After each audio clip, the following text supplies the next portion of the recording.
दोस्तों एक बार फिर से हाजिर हैं आपके सामने एक नए टॉपिक के साथ। आज की वीडियो में हम बात करेंगे एफिनिटी क्रोमेटोग्राफी के बारे में, जो कि हमारी 5th यूनिट का और दोस्तों हमारे subject instrumental method of analysis का लास्ट चैप्टर है। वीडियो शुरू करने से पहले दोस्तों एक बार आप सभी का स्वागत है आप सभी के अपने यूट्यूब चैनल राघव फार्मा में। अगर आपने अभी तक चैनल को सब्सक्राइब नहीं किया है तो अभी जाकर प्लीज चैनल को सब्सक्राइब कर लीजिए और नोटिफिकेशन बेल को भी ऑन कर लीजिएगा दोस्तों। तो चलिए बढ़ते हैं अपने टॉपिक की ओर।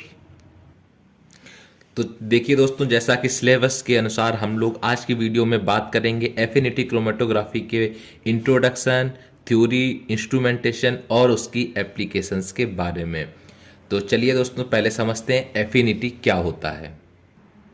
एफिनिटी का मतलब होता है दोस्तों लगाव, प्रेम या किसी से जुड़ा हुआ होना दोस्तों। जैसे कि आप समझिए हम लोग इसमें किस चीज़ का यूज करेंगे। जैसे हम लोग किसी बहुत सी एलिमेंट्स के, बहुत से पदार्थ के हम लोग क्या करते हैं, छोटे छोटे पीसेस ले लेते हैं, टुकड़े ले लेते हैं। जैसा कि दोस्तों उसमें हमने कागज़ के कुछ टुकड़े ले लिए, कुछ लकड़ी के ले लिए, कुछ प्लास्टिक के ले लिए, कुछ रबर के ले लिए और कुछ लोहे के ले लिए दोस्तों। अब उन सारे पीसेस को हम लोगों ने मिक्स करके रख दिया है। अब दोस्तों जब छोटे छोटे बहुत सारे टुकड़े होंगे तो वो ईजिली आराम से उसको अलग अलग करना, उसको सेपरेट आउट करना हर किसी के लिए बहुत ही कठिन होगा। तो इसलिए दोस्तों हम लोग क्या करते हैं, उससे एफिनिटी का यूज करते हैं उसमें। जैसे कि लोहे की जो पीसेज हैं दोस्तों वो आपको लेने हैं, तो उसके लिए हम लोग यूज करेंगे चुंबक को। तो जैसे चुंबक को उसके ऊपर जैसे कुछ समय के लिए घुमाएंगे दोस्तों, जितने हमारे लोहे के पीसेज होंगे वो सारे सेपरेट आउट हो जाएंगे, चिपक के आपके अलग हो जाएंगे दोस्तों। उसी प्रकार दोस्तों क्या है कि इसी एक जुड़ाव के कारण, इसी एक लगाव, इसी एक प्रेम के कारण दोस्तों हम लोग क्या करते हैं, इसी टेक्निक को यूज करते हैं अपनी क्रोमेटोग्राफी के लिए दोस्तों। जैसे किसी सैंपल में दोस्तों हमारे बहुत छोटे छोटे आपके बायोकेमिकल मिक्सचर्स होते हैं दोस्तों। उसमें जब बहुत ही छोटे छोटे आपके एंटीजन, एंटीबॉडीज, एंजाइम, ये चीज़ें दोस्तों जब मिली होती हैं तो ये ऐसी नहीं होती जो हम लोग बाई नॉर्मल आइज से उनको देख सके दोस्तों। तो उसके लिए हम लोग क्या करते हैं, एक पर्टिकुलर जो उनके स्पेसिफिक आपका एक एफिनिटी जिससे होती है, उससे एक लगाव होता है जिसका, उस चीज़ को हम लोग यूज करके उनको सेपरेट आउट करते हैं।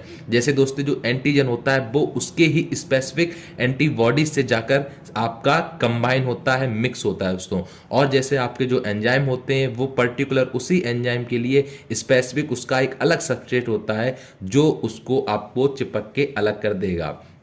तो वही चीज़ दोस्तों हम लोग इस क्रोमेटोग्राफी में यूज करते हैं कि जो हमारे एंटीजन प्रेजेंट्स होते हैं या जिसमें एंटीबॉडीज इसमें प्रेजेंट होते हैं, तो दोस्तों जिस सैंपल में हमारे एंटीबॉडीज और सब्सट्रेट हमारे अगर प्रेजेंट होंगे तो उसके लिए हम लोग क्या है, एंटीजन और एंजाइम को उसमें से रन करा के भेज देंगे। तो जिससे हमारे दोस्तों क्या होगा, जो हमारे उसमें प्रेजेंट एंटीबॉडीज हैं वो हमारे एंटीजन के साथ चिपक कर अलग सेपरेट आउट हो जाएंगे, और जो हमारे सब्सट्रेट हैं वो हमारे एंजाइम के साथ कंबाइन होकर चिपक के दोस्तों सेपरेट आउट हो जाएंगे, और हमें एंटीबॉडीज और एंटीजन और इधर आपका सबस्ट्रेट और एंजाइम ये दोनों अलग अलग सेपरेट आउट हो जाएंगे दोस्तों। तो इसी थ्योरी का हम लोग यूज करते हैं अपनी एफिनिटी क्रोमेटोग्राफी के बारे में। तो चलिए दोस्तों देख लेते हैं एक बार इसकी क्या थ्योरेटिकल आपकी डेफिनेशन है। तो पहला आता है, affinity chromatography is a method of separating biochemical mixture based on a highly specific interaction such as antigen, antibodies, enzyme, substrate. तो वही चीज़ दोस्तों इसमें बताया गया है कि एफिनिटी क्रोमेटोग्राफी आपका ऐसे बायोकेमिकल मिक्सचर का सेपरेट करने का एक ऐसा मेथड है जो हाईली स्पेसिफिक इंटरेक्शन जिनसे होता है दोस्तों उनके द्वारा ही इसको यूज किया जाता है, जैसा कि आपका एंटीजन एंटीबॉडीज का और एंजाइम सबस्ट्रेट का होता है दोस्तों। और आते हैं दोस्तों इसके प्रिंसिपल की ओर। जैसा कि दोस्तों आप लोगों को पता है कि अभी तक हम लोगों ने सभी क्रोमेटोग्राफी हम लोग पढ़ चुके हैं, बस हमारी लास्ट क्रोमेटोग्राफी बची है। तो इसमें आपको पता है कि क्रोमेटोग्राफी में हमें मेन 3 चीज़ें दोस्तों चाहिए ही चाहिए होती हैं। वो होता है पहला हमारा stationary phase, second mobile phase और थर्ड होता है हमारा सैंपल दोस्तों।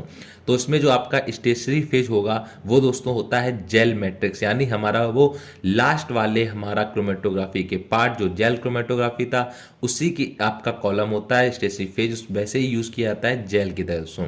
इसमें जो मोबाइल फेज होता है दोस्तों वो सॉल्वेंट होता है, और जो हमारा सैंपल होता है उसको हम लोग डिजोल्व कर देते हैं सॉल्वेंट में, जिससे हमारा जब आप किसी सैंपल को आप सॉल्वेंट में डिजोल्व कर देंगे दोस्तों तो वो हमारा बन जाएगा सोल्यूशन।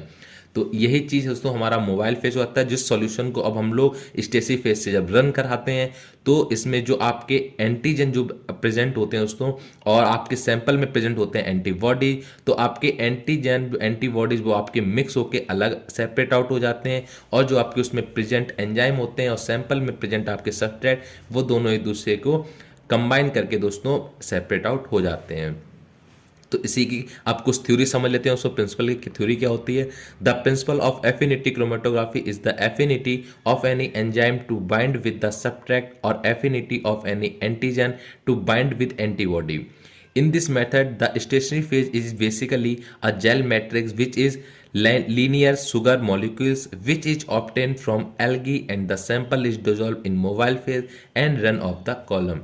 दोस्तों जैसा कि अभी हमने आपको बताया था कि जो आपका स्टेशनरी फेज है वो आपका जेल मैट्रिक्स होता है, यानी आपका किसी कॉलम में जेल फिक्स होगा जिसमें छोटे छोटे पोर्स होंगे दोस्तों।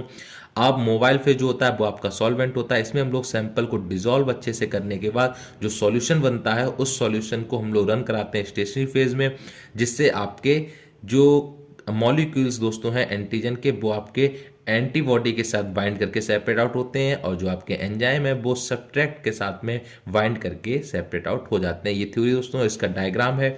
डायग्राम में देखिए दोस्तों साफ दिखाया गया है कि इसमें हम लोग सैंपल डाल रहे हैं। सैंपल डालने के बाद ये हमारा कॉलम है, इसमें पहले से प्रेजेंट है जेल मैट्रिक्स जिसमें आपके दोस्तों आपके सब्सट्रैक्ट दोस्तों सभी जगह आपके प्रेजेंट है दोस्तों। अब हम लोग क्या है इसमें क्या करते हैं, जैसे सैंपल डालते हैं सैंपल में हमारा एंजाइम प्रेजेंट होता है तो वो आपका एंजाइम पर्टिकुलर आपके सब्सट्रैक्ट से जाके उसके स्पेसिफिक सब्सट्रैक्ट से जाके कंबाइन करके वो आपका सेपरेट आउट अलग अलग करके आप उसको अलग कर सकते हैं, यानी हमारे एंजाइम सब्सट्रैक्ट अलग अलग हो जाएंगे दोस्तों। ठीक है, जिससे आप एल्यूट के रूप में प्राप्त कर सकते हैं।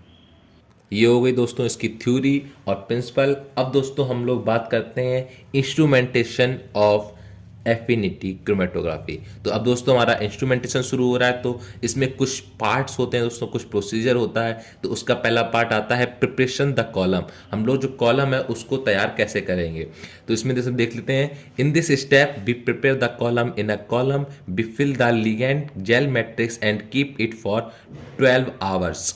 इसमें दोस्तों हम लोग क्या करते हैं, कॉलम को लेकर उसमें जेल मैट्रिक्स को फिल कर देते हैं और उसको छोड़ देते हैं लगभग 12 घंटे के लिए।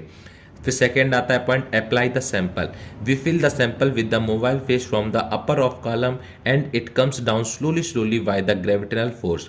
इसमें दोस्तों क्या करते हैं, जब हमारे 12 घंटे जो आपका कॉलम आपने रखा हुआ था इसमें जेल भर करके, उसको हम लोग 12 घंटे बाद दोस्तों क्या करते हैं, आपका जो सैंपल हम लोगों ने सॉल्यूशन के रूम में बनाया है फ्लो कर देंगे आपका कॉलम में दोस्तों। तो ग्रेविटेशनल फोर्स के कारण वो धीरे धीरे आपका नीचे निकलने लगता है एल्यूट के रूप में दोस्तों। फिर थर्ड पॉइंट दोस्तों आता है complex formation. There are many substrate are present in the sample and it attract with their enzyme and formed a complex and other enzymes are remove from the column. दोस्तों इसमें क्या होता है, जब हमने सैंपल रन कराया तो sample में हमारे सब्सट्रैक्ट प्रेजेंट होते हैं दोस्तों, जो अट्रैक्ट होते हैं उनके एंजाइम्स जो कि पहले से ही आपके कॉलम में या आपके स्टेशनरी फेज में प्रेजेंट होते हैं दोस्तों। तो वो क्या करते हैं, जैसे ही उस पर अट्रैक्ट होते हैं तो वो एक कॉम्प्लेक्स को निर्माण करते हैं, कॉम्प्लेक्स को बनाते हैं दोस्तों। उसके बाद जो आपके एंजाइम बचे हुए ऐसे एंजाइम होते हैं जिनके आपके कोई सब्सट्रैक्ट उनके स्पेसिफिक सब्सट्रैक्ट नहीं होता है, वो आपके अलग कॉलम से निकल जाते हैं दोस्तों। फिर हमारा फोर्थ पॉइंट आता है दोस्तों वॉश आउट।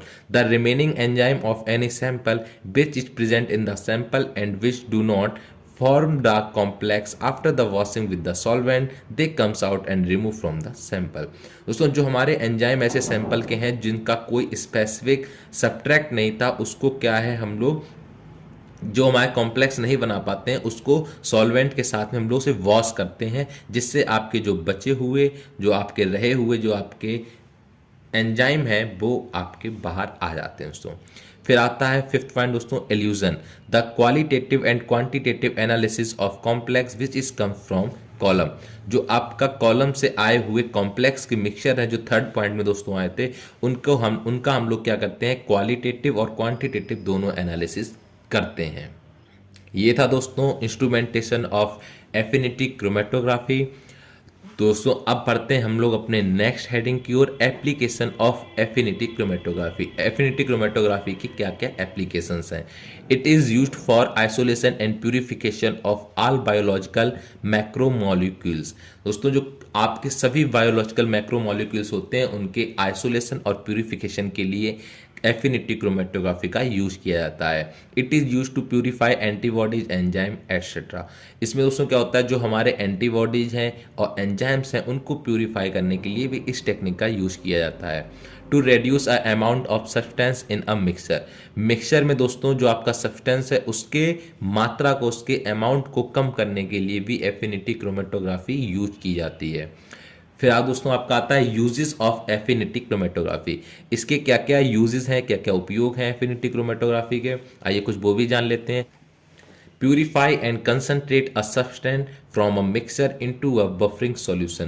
दोस्तों इसके प्यूरिफाई करने के लिए जो बफरिंग सॉल्यूशन होता है उसमें जो मिक्सचर है आपके, उसके कंक्रीट उससे जो कंसनट्रेट होता है प्यूरिफाई करने के लिए भी आपका यूज किया जाता है affinity chromatography. Reduce the amount of a substance in a mixer. जो आपके मिक्सचर में सब्सटेंस है उनके अमाउंट को रिड्यूस करने के लिए भी यूज की जाती है आपकी affinity. Purify and concentration and enzyme solution. जो एंजाइम सॉल्यूशन होता है उसका कंसंट्रेशन और प्यूरिफिकेशन करने को पता करने के लिए भी दोस्तों यूज किया जाता है आपका इस टेक्निक को, एफिनिटी क्रोमेटोग्राफी को। दोस्तों ये था हमारा आज का last topic, instrumentation method of analysis का एफिनिटी क्रोमेटोग्राफी, जो कि दोस्तों उम्मीद करते हैं समझ में आया होगा, कॉन्सेप्ट क्लियर हुआ होगा दोस्तों। और दोस्तों same to as it is notes बनाइएगा दोस्तों, सेम टू सेम यही नोट्स बनाइएगा, आप यही लिखिएगा दोस्तों। डायग्राम भी आप जिस जिस आपके टॉपिक में, जिस जिस चैप्टर में आपके डायग्राम है, डायग्राम जरूर बनाइएगा दोस्तों। डायग्राम का बहुत इफेक्ट पड़ता है एग्जाम में। बाकी दोस्तों पढ़ते रहिए। बाकी हम लोग जल्दी नेक्स्ट वीडियो लेके आएंगे आपका NDDS novel drug delivery system के ऊपर दोस्तों। ठीक है दोस्तों, तब तक पढ़ते रहिए, मिलते हैं नेक्स्ट वीडियो में, तब तक के लिए नमस्कार।